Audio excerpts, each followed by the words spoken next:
Old pension, पुरानी pension के लिए इस माह तय होगी हड़ताल की तारीख। दी 8 जनवरी से रिले हंगर स्ट्राइक की तैयारी।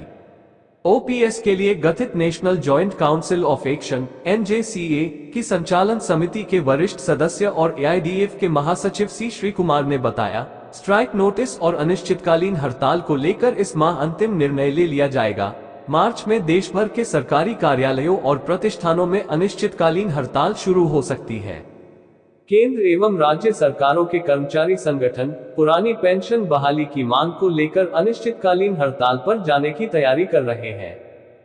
इस हड़ताल के लिए देश के दो बड़े कर्मचारी संगठन रेलवे और रक्षा सिविल ने अपनी सहमति दी है। स्ट्राइक बैलेट में रेलवे के 11 लाख कर्मियों में से 96% कर्मचारी ओपीएस लागू न करने की स्थिति में अनिश्चितकालीन हड़ताल पर जाने के लिए तैयार है। इसके अलावा रक्षा विभाग सिविल के 4 लाख कर्मियों में से 97% कर्मी हड़ताल के पक्ष में हैं। कर्मचारी संगठनों के पदाधिकारियों का कहना है कि जनवरी में हड़ताल की तिथि की घोषणा की जाएगी। इससे पहले दी 8 जनवरी से देश भर के सरकार कर्मचारी रिले हंगर स्ट्राइक पर बैठेंगे। ओपीएस के लिए गठित national joint council of action (NJCA) की संचालन समिति के वरिष्ठ सदस्य और AIDF के महासचिव सी श्री कुमार ने बताया, स्ट्राइक नोटिस और अनिश्चितकालीन हड़ताल को लेकर इस माह अंतिम निर्णय ले लिया जाएगा। मार्च में देश भर के सरकारी कार्यालयों और प्रतिष्ठानों में अनिश्चितकालीन हड़ताल शुरू हो सकती है। इस हड़ताल की स्थिति में रेल थम जाएंगी और रक्षा क्षेत्र के उद्योगों में कामकाज बंद हो जाएगा। केंद्र ही नहीं बल्कि में भी सरकारी कामकाज प्रभावित होगा। इससे पहले केंद्र और राज्य सरकार के विभागों, संगठनों एवं प्रतिष्ठानों के सामने 8 जनवरी से दी 11 जनवरी तक रिले हंगर स्ट्राइक होगी। विभिन्न कर्मचारी संगठन भूखे रहकर सरकार से पुरानी पेंशन बहाली की मांग करेंगे। रिले हंगर स्ट्राइक में एक निर्धारित अवधि के बाद कर्मियों की दूसरी टोली भूख हड़ताल स्थल पर पहुंचेगी। इसके बाद JFROPS की बैठक होगी। उसमें कन्वीनर शिव गोपाल मिश्रा सहित केंद्र एवं राज्य सरकारों के कर्मचारी संगठनों के अनेक प्रतिनिधि हिस्सा लेंगे। उस बैठक में राष्ट्रव्यापी हड़ताल की तिथि की घोषणा की जाएगी। बतौर श्री कुमार, स्ट्राइक नोटिस और अनिश्चितकालीन हड़ताल की तिथि तय होने के बाद सरकार को अवगत कराया जाएगा।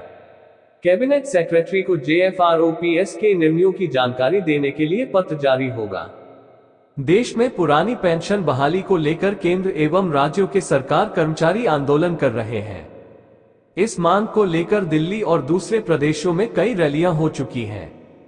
कर्मचारी संगठनों की एक ही मांग है, गारंटीकृत पुरानी पेंशन व्यवस्था की बहाली। केंद्र सरकार ने इस बाबत एक कमेटी का गठन किया है, हालांकि उसमें ओपीएस का कहीं भी जिक्र नहीं है। कमेटी केवल एनपीएस में सुधार को लेकर अपनी रिपोर्ट देगी। पिछले संसद सत्र में लोकसभा सदस्य नव कुमार सरनिया, दीपक बैज और कृपाल बालाजी तुमाने द्वारा पूछे गए सवाल के जवाब में वित्त राज्य मंत्री पंकज चौधरी ने बताया था कि ओपीएस बहाली को लेकर केंद्र सरकार के विचाराधीन कोई प्रस्ताव नहीं है। गारंटीकृत पुरानी पेंशन योजना बहाल करनी होगी। शिव गोपाल मिश्रा के मुताबिक ओपीएस पर केंद्र और सरकार के कर्मचारी लगातार अपनी आवाज बुलंद कर रहे हैं। कर्मचारी संगठनों ने रामलीला मैदान में रैलियां की हैं। सरकार के समक्ष कई प्लेटफॉर्म के माध्यम से ओपीएस की मांग उठाई गई है। हमने सरकार को स्पष्ट तौर पर बता दिया है कि कर्मचारियों को ओपीएस के अलावा कुछ भी मंजूर नहीं है। सरकार को एनपीएस खत्म करना होगा और गारंटीकृत पुरानी पेंशन योजना बहाल करनी पड़ेगी। ओपीएस एक गैर राजनीतिक मुद्दा है। केंद्र या राज्यों में सरकार चाहे जिस भी दल की हो, हमारा आंदोलन जारी रहेगा। रेलवे के 11 लाख कर्मियों में से 96% कर्मचारी ओपीएस लागू न करने की स्थिति में अनिश्चितकालीन हड़ताल पर जाने के लिए तैयार है। इसके अलावा रक्षा विभाग सिविल के 4 लाख कर्मियों में से 97% कर्मी हड़ताल के पक्ष में है। स्ट्राइक बैलेट पूरी तरह निष्पक्ष तरीके से हुआ था। जॉइंट फोरम में केंद्रीय संगठनों के अलावा राज्यों के भी 36 संगठन भी शामिल हैं। पीएफआरडीए में संशोधन के बिना ओपीएस संभव नहीं। Confederation of central government employees and workers के महासचिव एसबी यादव ने कहा, पुरानी पेंशन योजना को दोबारा से लागू करने वाली राज्य सरकारों और केंद्र के बीच विवाद है। जिन गैर भाजपा शासित राज्यों ने अपने कर्मियों को पुरानी पेंशन के दायरे में लाने की घोषणा की थी, उन्हें केंद्र सरकार ने एनपीएस में जमा कर्मियों का पैसा वापस देने से मना कर दिया था। केंद्र सरकार की तरफ से ये बात साफ कर दी गई थी कि ये पैसा pension fund and regulatory authority PFRDA के पास जमा है। नई पेंशन योजना एनपीएस के अंतर्गत केंद्रीय मद में जमा ये पैसा राज्यों को नहीं दिया जा सकता। वह पैसा केवल उन कर्मचारियों के पास जाएगा जो इसका योगदान कर रहे हैं।